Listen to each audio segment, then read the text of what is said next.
Il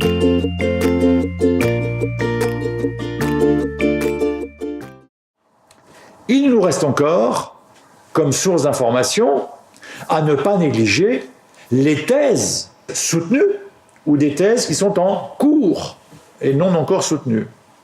On peut aussi très utilement s'adresser aux universités, aux hautes écoles, à l'intérieur de ces institutions, s'adresser aux laboratoires de recherche. Très souvent, ces informations sont accessibles sur leur site internet. On peut ensuite avoir un contact direct, c'est-à-dire physiquement avec les chercheurs qui ont produit une thèse ou qui sont en train d'en produire une, dans les laboratoires de recherche publics et privés. Une rencontre avec ces gens permet d'avoir le contact direct avec les producteurs de connaissances, puisque ce sont des chercheurs confirmés qui ont déjà produit des thèses et des articles, et cela permet aussi donc d'avoir un discours et une connaissance et un échange d'experts. La dernière source d'information que l'on peut avoir concerne les colloques et les congrès. Voilà des lieux dans lesquels est en train de se produire la connaissance. Alors, c'est entendre, lire des articles qui viennent d'être produits. C'est participer à la discussion sur ces articles, sur ces nouvelles idées qui émergent. Toujours concernant les colloques et les congrès, n'oublions pas que la prise de contact avec les organismes qui sont organisateurs de colloques, eh bien, va être d'un très grand secours pour retrouver l'ensemble des communications, c'est-à-dire des articles qui ont été exposés pendant un congrès et un salon, les articles professionnels et de vulgarisation.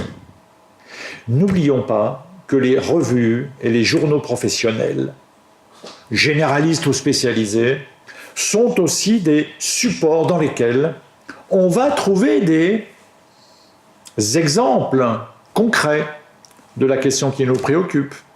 On va trouver des experts qui parlent, des chercheurs qui s'interrogent et qui viennent à la rencontre des acteurs du sujet qui les intéresse. Pour terminer, n'oublions pas comme source d'information aussi à privilégier les diverses études menées par divers centres, par divers acteurs. J'en citerai 3. Les centres d'études publics et privés, qui ne sont pas spécialement là pour faire de la recherche, mais qui vont tout de même faire des études. Ça peut être, dans un domaine particulier, l'Observatoire de la franchise, qui mène des études pour ses adhérents.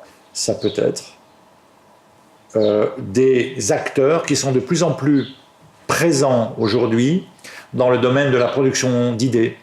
Je veux parler, ça peut être les think tanks. On peut trouver aussi les organismes ou les associations scientifiques. Il s'agit de la fédération d'un certain nombre de laboratoires sous un chapeau commun et qui vont donc fédérer leurs efforts et souvent être les organisateurs d'ailleurs des congrès, des salons et des colloques. On peut trouver des organismes ou associations scientifiques extrêmement pointus dans une discipline donnée de la gestion.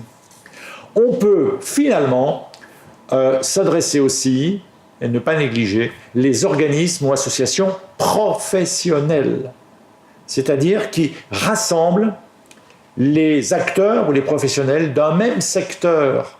Pourquoi ? Parce que eux-mêmes produisent des études pour leurs adhérents.